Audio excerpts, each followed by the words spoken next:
What's up, guys? It's me, Tim, here with the Gutter Growth Podcast. Today I got a special guest. I got Brandon Bradley. What's going on, brother? Oh, not much, man. Just out here enjoying life. No doubt, man. Cool, Yeah. man. So, Brandon, tell us a little bit about your gutter company and your gutter journey, how you fell in the gutter industry, and how you got into where you're at now. Yeah. So what started with roofing, right? So I out of high school, some of my friends, they owned a roofing company, and their dad owned a roofing company. Started roofing with them. We did a lot of metal roofing. That I had there really wasn't really a lot of places to grow in that business, so I went to work for a local gutter company. Did that for about 6 months, and I kind of like all of us, I figured I could do it better, right? So I quit there and bought a used gutter machine, and kind of took off from there. But at that time, I didn't really have a lot of capital, so I borrowed some ladders and kind of just got it off the ground as me doing everything. Did that for about 2 years. And then I really decided, man, I'm tired of this truck. I don't really want to be on this thing anymore, right? If I got to keep doing this, we're going to go back somewhere else. But then, I was talking with you guys, and I'd known you for a little while, and then I joined Gutter Growth, man. They kind of pulled some strings, and then it got me off the truck, and we've been on a roller coaster ride up since then. So. No doubt, bro. Yeah, I think I've seen on my you know how you look at your memories? I think I seen the other day that we've been friends for like 3 or 4 years on there or something on Facebook. Yeah, I want to say it'd been longer than that, honestly. Might have been. When I got into the gutter industry and I joined one of those gutter group on Facebook, one of the gutter pages. I think it's the gutter installers one. Yeah. And I had seen you on there, and I think that's about the time you were kind of promote the chop and drop, right? And yeah. I could team up with Tim, and I could offer a lot of profiles that nobody else in my area is offering. And then I know you ran me some 6-inch Euro box down here. Yeah. And that's the first time I'd actually met you then. Yep. And then kind of got into it. Yeah. But yeah, I think it's been a while, honestly. Yeah, no doubt. I forgot about that actually. That I ran out some chop and drops from you. I forgot about all of that. Yeah. Actually, I think we started off with that Euro box job, and then you ran off some D-style jobs for me. I think 3 or so, and then by that time you were starting to get out of it. So. That was my best seller. Was that D-style box? I sold a lot of chop and drops with that style.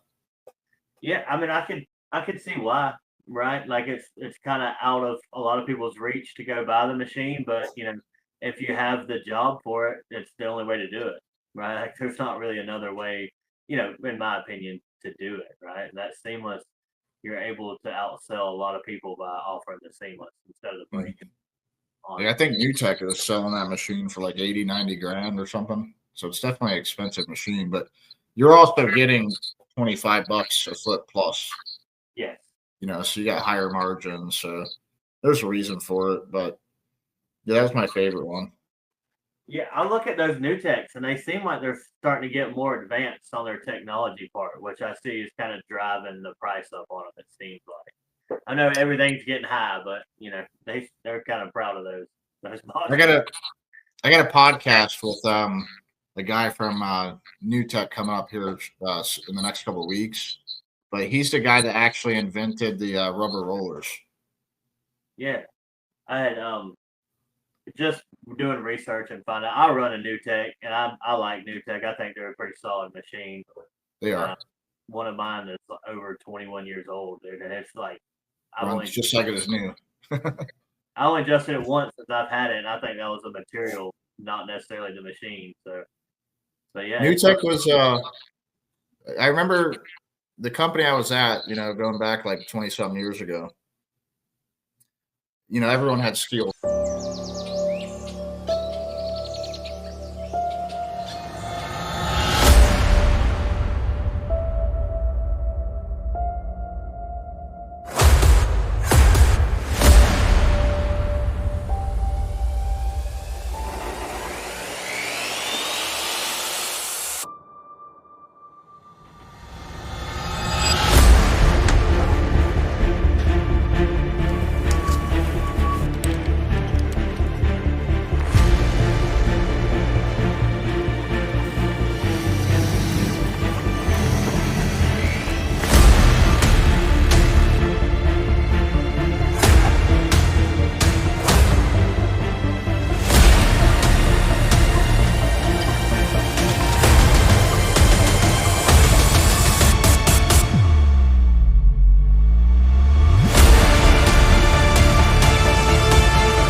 rollers.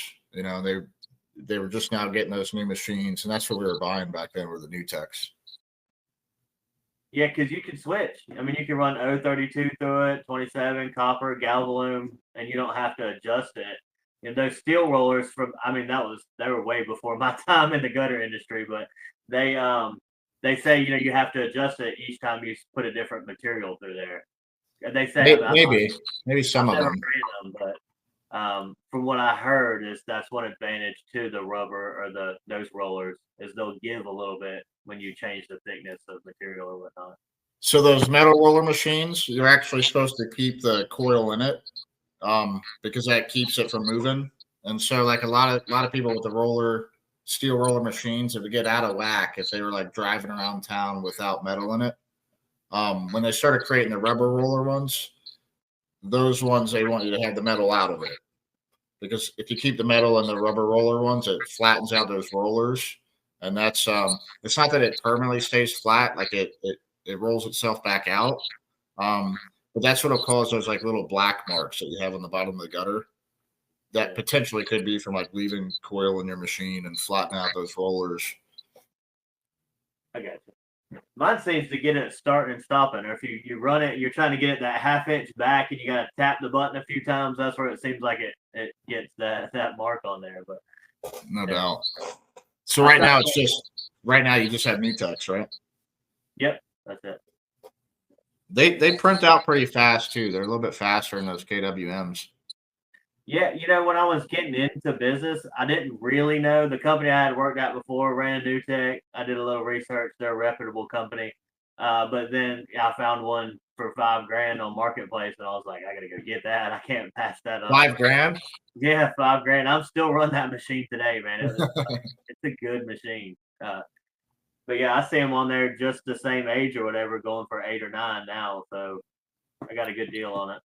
I mean, as long as someone takes care of it, it's really kind of hard to kill a gutter machine. I mean, the first machine I worked off of was a 30-year-old machine, and I seen that machine still operating 50 years old. So that's crazy, right? And crazy, man. My first 7-inch machine was actually like 40 years old. I couldn't even believe it because I didn't even know they were making 7-inch machines back then. That's exactly what I was about to say. Yeah, it was an old combo machine, and they got rid of the combo part of it and just kept it as a 7-inch. So I was never able to switch it over, and it was so old you wouldn't want to try to do that anyways. It was printing just fine, so I was leaving it be. But yeah, it was those machines are really hard to kill. You could literally keep a gutter machine for 40 years, no problem. Yeah, and the guy I bought it from, when I bought it, he had a stack of papers where he had it maintenance every year, and they would go through it, oil it, check the bearings, all that stuff. So I knew he had really taken care of it. It had never been on an open trailer; it's always been an enclosed trailer. So what did that beginning look like? Because obviously you said you didn't have a lot of capital, and you got in with a nice cheap machine that you're able to pretty much steal. So what did that beginning look like? Was that all you had, and you kind of had to hustle, or just kind of what was the beginning? No, honestly, man, that was it. Honestly, I had got the $5,000 for the machine, saving up a little, and then I borrowed a little bit of it, and then yeah, man, I borrowed a trailer. Luckily I had a truck, but I borrowed a trailer, man. I borrowed ladders, dude, until I could kind of get it off the ground, and I was, just word of mouth, yard signs, Facebook. At that time, I think you get kind of that little bit of that beginner rookie look on Facebook to kind of draw you in. But it was doing really good for us in the beginning, all organic. So I really wasn't having to pay a lot on marketing, and I started just saving it and stacking it back into the business until I could buy my own ladders and my trailer and all that stuff. I did that for a while, man. But yeah, it had me like, well, that's kind of a good idea, right? But yeah, no, it was doing good, and luckily a lot of my personal overhead was really low at that time too. I didn't have like some big mortgage or no fancy truck payment. Right, my truck was paid for, so it was like that really helped. Time to grind it out. Yeah, and that's kind of what I did for about 3 years, and then that's when I contacted you, and I was like, man, I'm done. I can't. Yeah, I don't want to be on this truck anymore. And you had kind of approached me like, man, you kind of gotta let go. And I'm like, I don't care. I'll give it, I'll give it away. Like I'm past thinking I can do it better than anybody. I just want somebody to do it. Yeah. So yeah, that's kind of how that started. But Honestly, yeah, man, I got this Christmas light business getting ready to kick up right now, and I was out in the garage the other day, and I'm just moving all these totes around because I have like 200 totes with different customers' lights in it, and I'm like, damn, man, it's just hot out here. I'm glad I'm not out there on a truck no more. I'm only out here for like an hour, you know. I went out there this week for some training with my guys, trying to get some quality training, and also to kind of show them that I can do it right. And Mhm. yeah, I thought the same thing about 2 o'clock. I was like, "Whew, I'm glad it." I had muscles hurting the next morning, not hurting, but then I was like, "Man, I guess I hadn't really been on the truck in a while, huh?" Yeah, it's And nice then being off. yeah, luckily we're getting a little cooler weather, man. Just so it was not so bad, but That's yeah. one thing I like about the Christmas season, and it's at least in a nice weather time for me.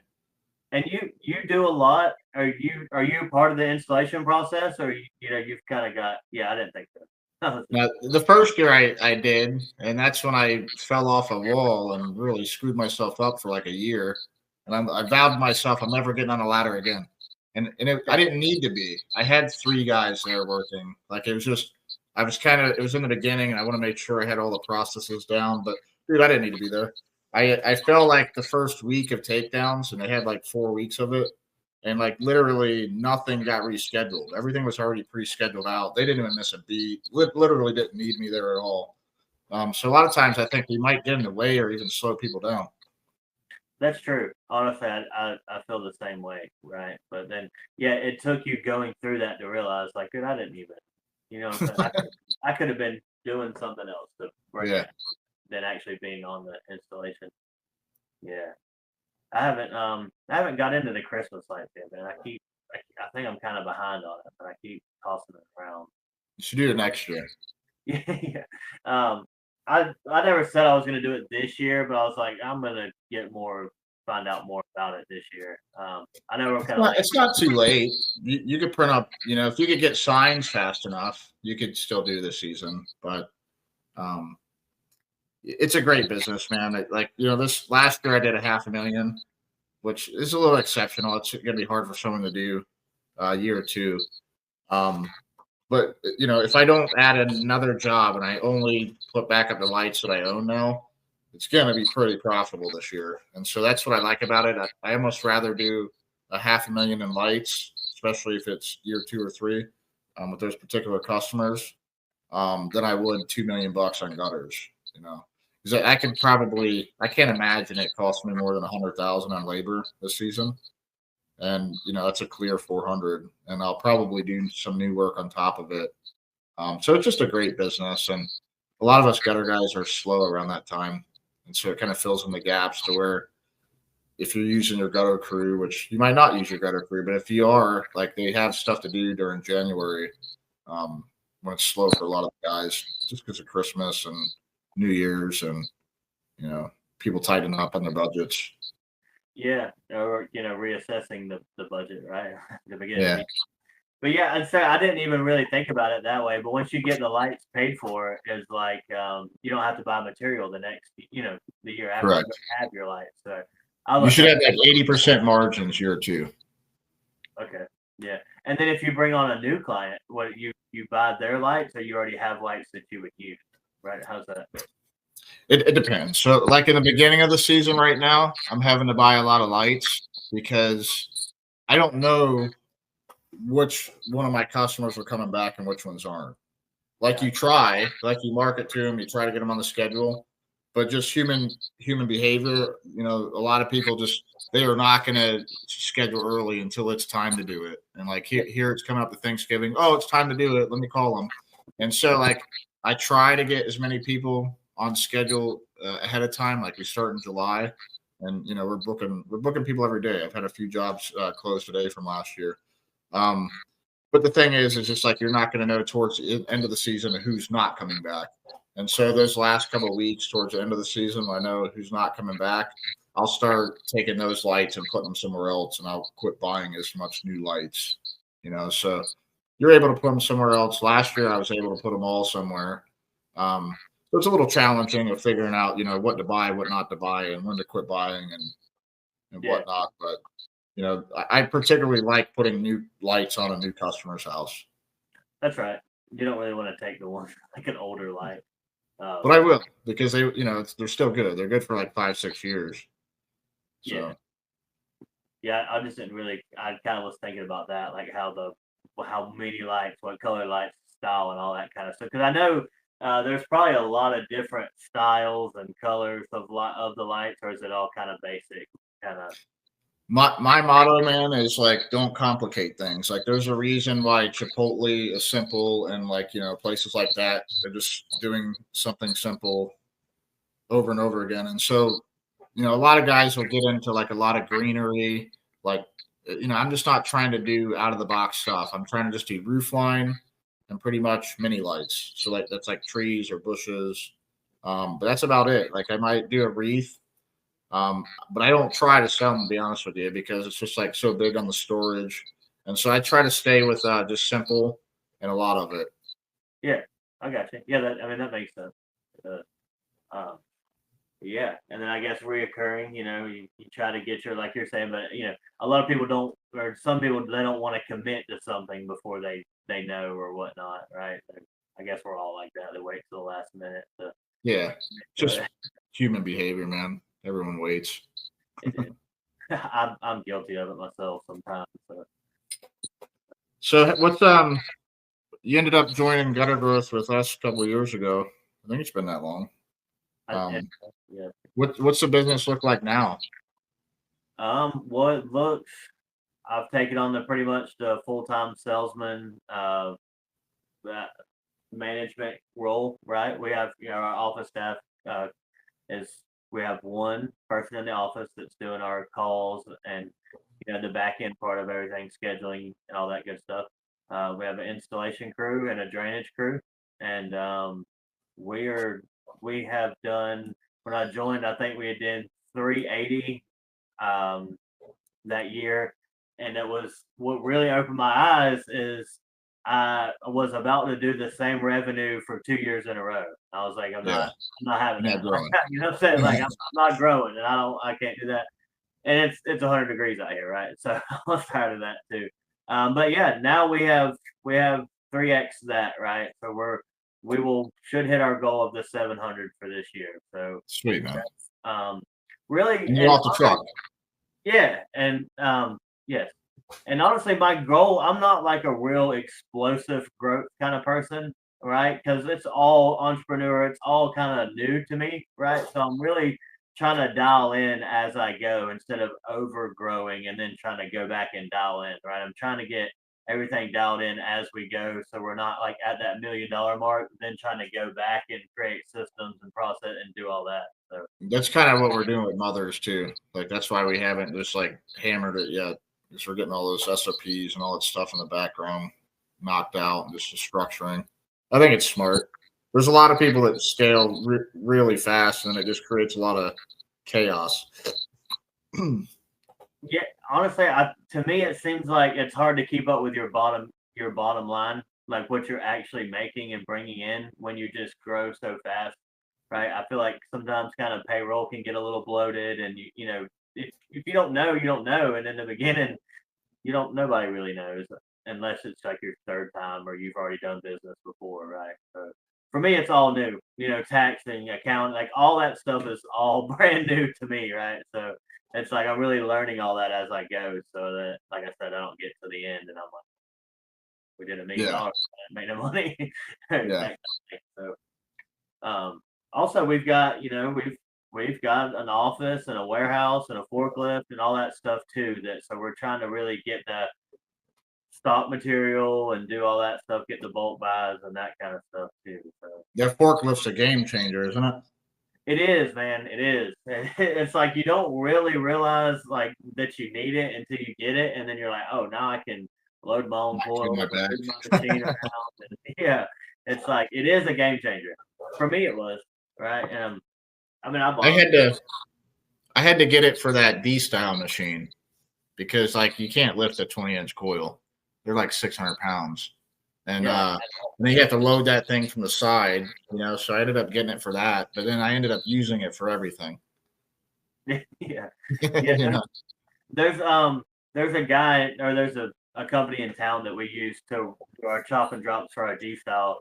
And I was like, I'll get the coil and bring it. And he was like, no, we're gonna load it with the forklift. And I'm like, yeah, you're right. I didn't even think about it. It's like even 200 foot of that is you're not picking it up, or you shouldn't No, be. dude. By No, that stuff's incredibly heavy. yeah. So it's like, yeah. And then yeah, like you said, I find myself using it for everything. So moving Yeah, stuff we around. got that for gutter growth, we got not for mothers, but for actual gutter growth, we have a 6-7 combo coming from Spartan. And we have a trailer being built out right now. They're gonna have like the back door is gonna open up like this, so it's like a an awning as well. And we're gonna have doors on the side, and we're gonna turn it into like a training trailer. Training booth. Yeah.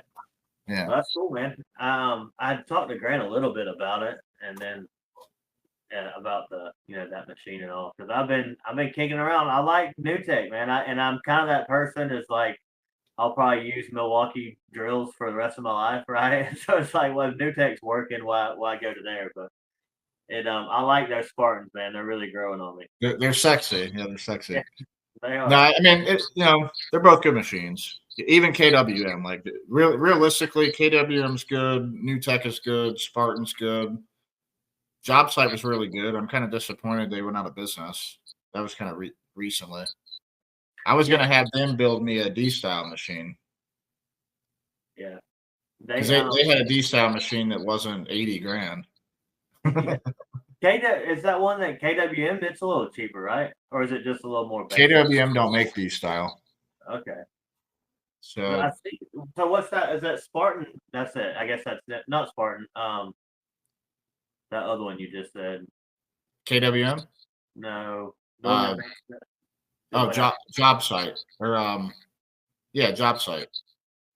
I was thinking they had got bought out, but I guess they just went out of business, or they just closed down. I'm not saying they went out of Maybe, business. and I didn't hear about it. I just heard that they went out.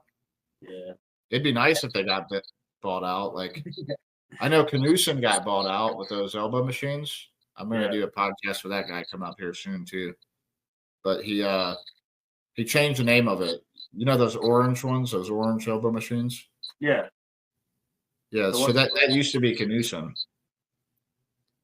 And then they bought it out and then did some upgrades to it.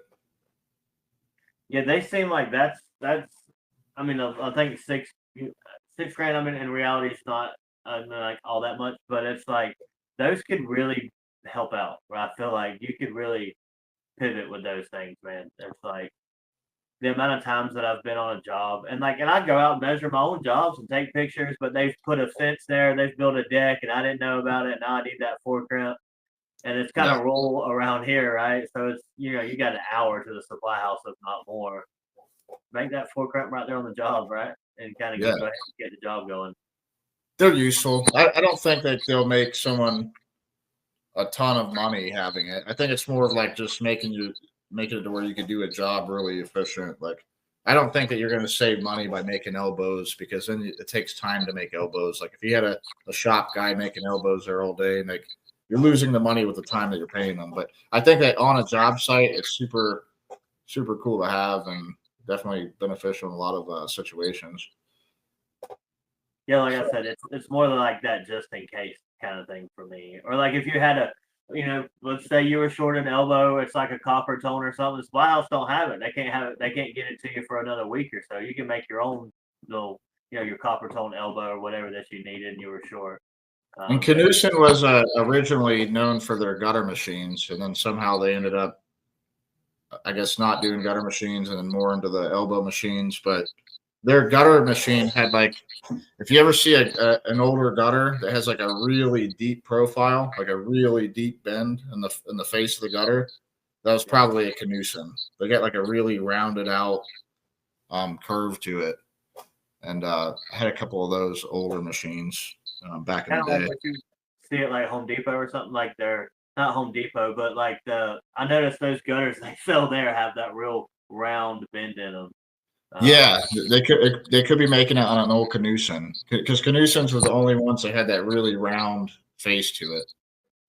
Yeah, I didn't realize it, but I guess it's been about 2 or 3 weeks now. We were tying into some of that, and I put it up like they had already had gutters on the back. They were going to finish the rest. Well, I pulled the end cap off to connect it with a box miter, and I'm like, this is not even the same thing. This is Yeah, it um, had its own little shape to it. yeah, it did, it did. It was difficult when you were matching up the two for sure. Made things a little harder. But from the ground, I couldn't really tell, and then when I got up there, I was like, yeah, this is quite a bit different in the shape there. But yeah. I guess Yeah, I think they went out of business maybe 10, 15 years ago. I don't somewhere around there. I was, I was So, and then thinking, there was that other company, Grover. Um, the owner of that company died. I heard their sons took it back over, but I don't know. They don't answer the phone anymore. Because I was trying to get a hold of them for the longest time because they made the 8-inch half round, and like now nobody makes it. Now you can only get that with Classic. huh, there seems to be more of those on the market nowadays. Those 8-inch half round machines. Like I thought there was only a few, but now it's like Spectre's got a few, I think, and I don't know. Maybe I'm just not paying attention a lot, but it seems like there's a little bit more of them out there. There's definitely less because Spectre is getting that from Augustine, I believe, is who's making those. So I mean, literally, like he's the only guy left making those machines. Yeah, that's why when you let yours go, I was like, dang, man, I think you let go of a good one, but Yeah. Well, those KWMs had problems. Like I was able to run fine gutter, a good gutter out of it, but dude, it was so finicky. Like every single time I put a new material in there, we had to make adjustments. And the problem with that machine, there was only 6 of them made. I had one of them, but the problem with that machine is it would open up really wide. You know, if when it came to copper, if you used 16 ounce instead of 20 ounce, it wouldn't even form at all. So you're forced to use the 20 ounce, which is better. It's thicker, heavier. But that machine was just a pain in the ass. I did good with it, and down here in Florida, a lot of us are using externals, so the external hangers like pulls it all back together. yeah, But the problem with that machine is you have to overbend it. Like you have to overbend it because it's going to flat back out. And just the only guy that I think's really nailed that has been Augustine and Grover before that owner died. So and they that's why KWM didn't want to make them anymore. It's just a pain in the ass machine to make. kind of on it. Yeah, I remember one time I was gonna get you to do a 8-inch half round chop and drop for me, and you had said that it had to be the 20-ounce copper, and then we couldn't find it nowhere. And then Yeah. he ended up going with K style instead. But yeah, I remember you were trying to look for it, and we couldn't find it. It was that time when the material was kind of scarce or whatnot. But Yeah, man. I remember it was taking me. I was getting it. I was having to order it from the mill in Georgia. Um, it was taking me like 6 months to get a hold of that stuff. I would have to put in big orders and just, hope that I sold that material later, just so that I had it for everything, for chop and drops, doing jobs. Like if I didn't have pre-orders of copper in back then, it was challenging. yeah. So, like now you don't have to think 6 months ahead of time. You just get a job, Yeah, that's right. Yeah, the Augustine. I talked to him at the summit this year, and he's a wealth of knowledge, huh? Who's that? Augustine. Oh yeah. Oh, that guy's a genius, bro. Yeah, he's like a gutter genius. He is a round gutter genius for sure. He Yeah. has something against square, but he Well, yeah, I get what he's saying. He's saying that it being round, you actually have a true bottom, to where like on a flat you don't, and so the water could kind of sit in there more because it doesn't have that true bottom that the yeah, round no, has. It makes sense. it does. I mean, he kind of hit me with the you don't plumb your house with square pipes. I was like, you're right. You know what I mean? So why You would gotta you? start telling customers that. Yeah, it was. I was like, you know what? That's kind of hard to argue with there. So it. Yeah. But yeah, no, I see that, and even with K style, even the slat in the bottom, if it's just a little bit, that little bit of water is going to run to the front. Your outlet's not all the way to the front, so yeah, I could see where it would hold a little bit of water in there. Hmm. Definitely I close. love half round, man. I just love that style. It's longer to install, it's harder, but there's just so much better margin to it, and I just really like how it looks. It is, especially when you look at like 8-inch half round is the same coil as 6-inch K style, right? So it's like you're you know way more money in the your material's the same price, but your margins are so much higher, right? Yeah.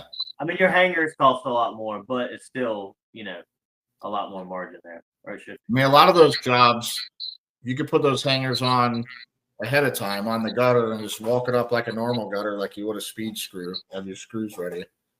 Not Yeah, every job, but a nice flat fascia job you could do that on. yeah. So I've done a few half round, and it took me kind of a little bit to realize that I kind of was like I was overthinking it at first. Right? I thought I had to put a string and put on my hangers, and then I'm like, no, you can clip them on the back and screw them and level it just like you would do a K style. So, but yeah, it took me a few installs to figure that out. I should have just Same asked. here. I should have just asked. I But think one of my guys taught it to me, because I'm buying the machines and stuff. And this particular guy, it was Kendall actually. He had I don't know if you know him, but he taught me that. yeah, You know, and then much faster. yes, much faster. And then it's not, I was doing it with, like I said, with a string, trying to, make it. Anyway, yeah, clipping them go ahead and putting them on, and then quick screw 'em is way, way better. I mean, sometimes if you got like you got to use stamped wedges and stamped hangers, and it's a type of install where you have to do it because of the wedges have to be on first. And you know, but anytime I could get away with not doing that, like I'd rather just have the hangers on and walk it up. Yeah, for sure. And So yeah, Augustine told me he was working on some new designs that are pretty cool with like crossover pieces on downspouts. yeah, he just got to tell me a little bit about it. About he's trying to come up with a new round elbow that don't have crimps in it. Yeah, in Yeah, aluminum. yeah, and yeah. Well, he said he was going for all material, but yes, aluminum too. Well, because So they have that in copper. That stuff comes from Germany, I believe. Those copper pipes where it's got the solid round elbow pieces. yeah, it looks like a sweep on like a PVC or something. Like there's no Yeah, crimp. It's that. yeah. I So mean, if he creates that, dude, that is pretty genius. Because I don't know how you could do that. yeah, I don't know. It seems like it'd have to be molded, not really roll formed or like what I'm Yeah, saying. I don't So, know how he's planning on doing it. He's but got a it's plan slick. I though. mean, once after he said that, I'm like, I've never really seen that. Now I've seen a few of the copper ones, and I'm like, yeah, that's slick there. I like that.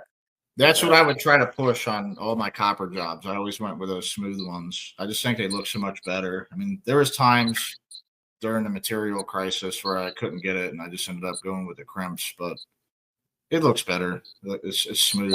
That's going to be really interesting to see on aluminum. yeah, I think. I mean, if anybody can do it, I think he's got it. That's for sure. Yeah, that's the guy. Yeah. So another thing that I like what you do is you do what pretty much most of the gutter companies aren't doing, but you do a lot of video, like video reels and stuff like that. Yeah. How's that working for you? Are you getting much traction on that? I do, and it's I kind of relate it back to like SEO. It's not something that you can kind of see, like nailed down on it.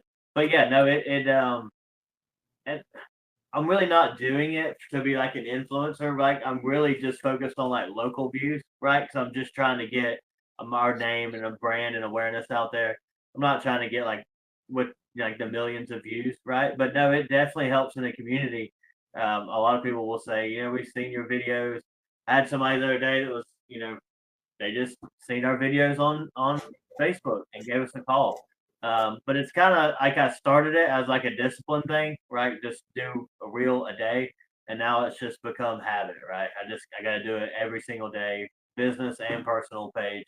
Um, but yeah, no, it has definitely helped a lot with driving traffic. That's for People don't realize that these reels get an outside audience, and Facebook's starting to get to where if you have the say the right things in there, like if you're saying, the city or town that you're in, it's going to start showing it to that area. So I think that's pretty cool, Yeah, and especially. that's once I started learning that, I really started implementing that into the video. Now, sometimes I'll do it. I'll be doing it right before bed, and I'll just post something because Right. whatnot. But yeah, now I've really gotten detailed onto like adding those keywords and putting them in the background audio of the video, and like tagging the location, and then also geotagging the location on the video when I take the video. But then again, when I post it, tag the location, the neighborhood, and if you can kind of really narrow that target down to like when you're posting it to tag the or like the location of the neighborhood, like Yeah. Falls Case or something, then it really shows that to Oh, you those can people. tag the location.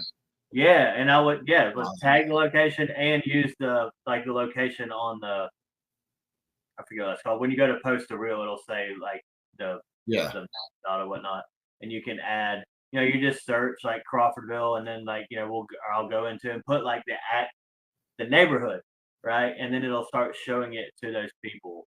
Um, so really, kind of learning that did kind of help because at first I was just doing it, didn't really know what I was doing, but then as I started to really get more detailed with it and to kind of pull those little levers and put those things in there. Um, yeah, we get people all the time. They're like, "We've seen it." They may have seen the video, then went on Google and looked, but they said, "Yeah, we originally seen you guys through Facebook or whatnot." And they kind of already get to know you or like you, especially if they've seen a few of your videos. So I'd imagine that people that are watching your videos they're probably some of the easier sells. Yes, for sure. Because I mean, it's what are we all trying to do? It's the know, like, and trust, right? So, and Yeah. the way you get those things is they have to see you, they have to know who you are, right? And then chances are, if you've tagged that neighborhood, they've seen that house that you're working on, right? And they may know that neighbor, right? So it's like if they're using them, it's pretty good at if we could use them too. Um, I know now our area is growing like wildfire, right? So there's tons of new construction, and none of them offer like none of the new builds have gutters on them. So like They're you get cheaping out. yeah. The amount of times I get asked that question of like, why do these new houses not come with gutters? I always tell them they're not going to do anything they don't have to do, right? It's not in the building code, so they're not You're going to. exactly right. Yep. It's on the building code. So they're not gonna put gutters if they don't have to. And if you get lucky, they'll have like the contractor gutter, like over the front door and over the back door, and then that's it. But There's yeah, some cities, and it's like a city thing, but there's some cities around here that are making them put 10 feet over the the air conditioner units or, something like that. But there's really no regulation at all in gutters, and that's why they're not doing it. And I'm glad that they're not doing it, to be honest with you, because if the builder would do that, they'd be trying to get you to do it for 450 a foot or something stupid. no, I 1000% agree. Yes, I agree. I like to retail it to the homeowner a lot more than I would like to have to deal with the builder. So Yeah. especially those nationwide builders too. So there's one county south of us down there on the coast, and it's mandatory. If the roof runoff is over the drain field or septic tank, it's mandatory you have to have gutters. So That makes sense. we've done quite a few. Well, yeah, it's so Another sandy. one is the zero lot lines make you do it too because you can't dump it on your neighbor's property. Yeah, yeah. It's so sandy down there, and a lot of those houses are like 2 and 3 stories on pylons, so that water's falling down so far that it'll wash out the drain field or the septic tank or whatnot. So, I literally only once I've seen it. I've seen a lot. I've seen a lot of water damage from no gutters, but one time I actually seen a house crack in half. I couldn't believe it.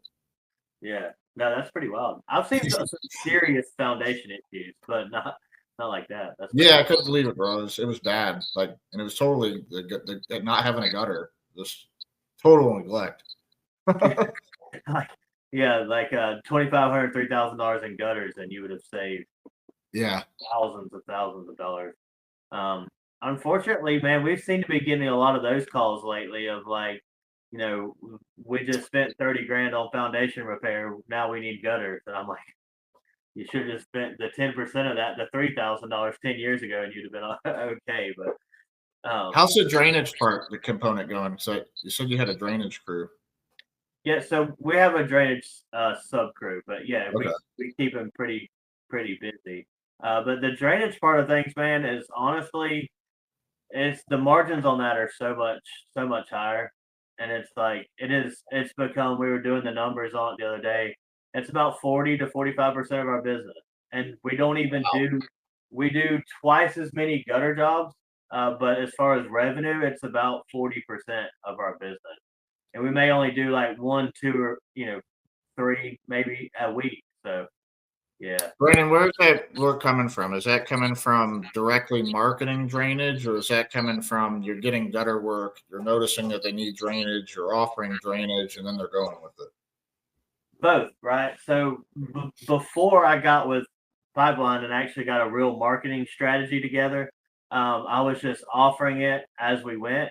But now I'm actually targeting the drainage with our marketing.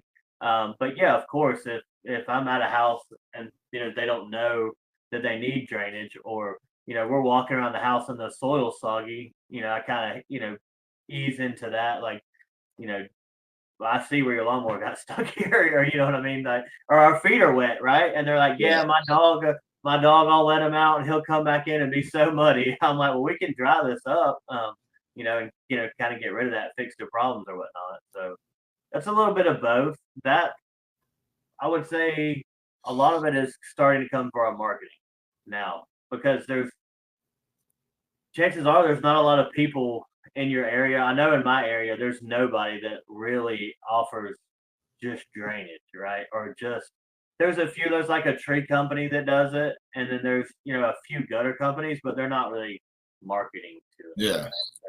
So, it was well, it was a little lower hanging fruit as far as like the ad spend and stuff like that on it, and then the return on it was so much higher. I was like, well, this is no brainer. And I It's not as competitive on the ad spend.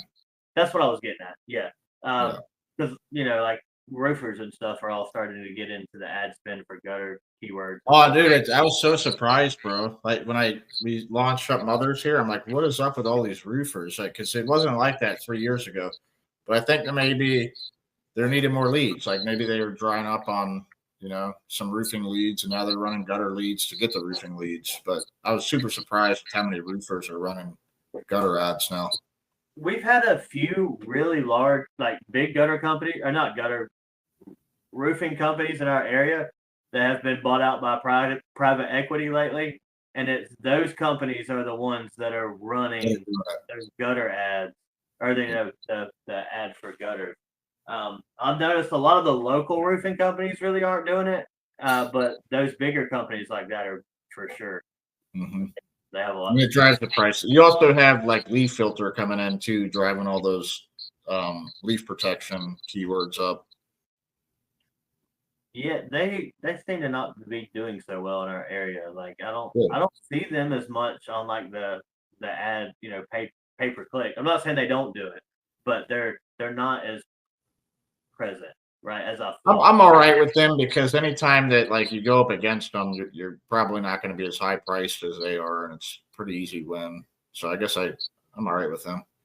I am too. Oh well, and I am until I come across that callback where they've called me back out there to look at a leaf filter job that they've installed, and I see the old lady, and I'm like, I know she just got taken advantage of, right?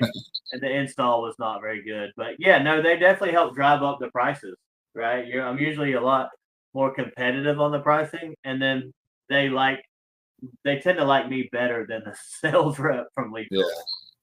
They have a lot That's of another thing. Like everyone's like, oh, they're ripping people off. They're so high priced. I get it. They're high priced, but the reason why they're as successful as they are is because they're charging enough to do a ton of marketing. And just most of us aren't charging enough to do the amount of marketing that we really should be doing. And I agree with that 1,000%. They're doing pretty good for themselves. So yeah, I mean, if you get past the, they're ripping people off, whatever, it's good for your economy, your local gutter. I mean, they're driving prices up. So I mean, that's what we all want, or we should want anyway, Exactly. to drive our prices up. So it seems like there's been a few of those companies, like kind of that nationwide. We were contacted by a company, um, leaf leaf installers. They're just starting to get in leaf garden. I forget what the name of it is, but Probably people trying to copy that model they got going on. yeah, yeah, that's it. Well, they contacted us for install to do their installs, and but now then I started kind of getting into it, and they're a nationwide company like that as well. But I have a friend that had a gutter company that was named after some type of leaf protection. So, like within the name, you knew that it was a leaf protection type company. I'm not going to say the name or anything, but um, he thought that he wanted to gear more towards just a gutter company name, and he changed the name to where it left out the leaf protection component, and he ended up losing 30% of his business. wow, Yeah, right. yeah. Yeah, So there's more money in selling and being a leaf protection company. I got another buddy that he won't sell a single job without Alurex on it, like the Double Pro. yeah, He's twice the price of everyone, but he's killing it and he's making money and yeah, he's made himself different. And it's more of like a leaf protection company now because every product has it on it, or else he's not selling it. Which is interesting. I don't know that I could do that here in South Florida, but I thought that was pretty interesting. And there's definitely money in leaf protection. yeah. The prof, yes, yeah, I agree. There's we've started to try to do a lot more of it, that's for sure. But yeah, I like those jobs where it's just clean and screen, as we call it, right? Clean and add the screens to it. A lot of times you can still get that about the same ticket item out of it, and not even your material cost is a lot lower just having to buy Yeah, the screen. And the guys like it. They like to just go blow them, clean them out and put screens on them. A few houses a day. It's a little nice, easier. easy work. Yeah, it is. We've actually been getting more of those just screen jobs lately, like just doing the screen and not gutters. But And I feel like companies like Leaf Filter, they're bringing just awareness to leaf protection. yeah, that's right. I know with if I do a drainage job, it has to have leaf guard. Like Yeah, I won't put the drainage if they don't have leaf guards in it. I won't really. I give them like yeah, you're just gonna put everything in your system that you're spending all this money on. yeah, that's right. And then you're gonna want me to come back and fix it. So it's Yeah, like I explained to them like you have to get at least our base model leaf guard, or we're not gonna do it. And most of the time they understand. They're like, yeah, we don't want anything to get in there and have to clean out the drainage system or whatnot. no doubt. So, Brandon, I got a couple minutes left. If you had a piece of advice for the gutter, just for a gutter company owner or a gutter guy out there, maybe wanting to get in the gutter business, um, what would that be? Yeah, it could be anything. Honestly, I'm gonna just go with what's fresh on my mind right now. Join a community. It doesn't have to, Of course, I like gutter growth, right? But I would suggest everybody to join gutter growth, but just join a community, right? And if you can find one based towards gutters, great, right? Because a lot of those people have the knowledge too. But kind of any you know community like that is going to help you out, right? Learn from people who have experience to teach you, right? Mhm. And that's kind of where I would leave that, right? Join a community of people who will hold you accountable, and then also that you can learn from. So I'm kind of partial to gutter growth myself. No I am too. And there's other ones out there, and we don't have to get into that. But doubt. yeah, But get it's one. around people that are winning and better yourself and have that growth mindset. Yeah, I guess it's on everybody's kind of mind right now is the self development, self improvement. It Mhm. doesn't necessarily have to be a gutter coaching program, but just some people that will hound you or hold you accountable in your fitness and in your faith and all that stuff together in business.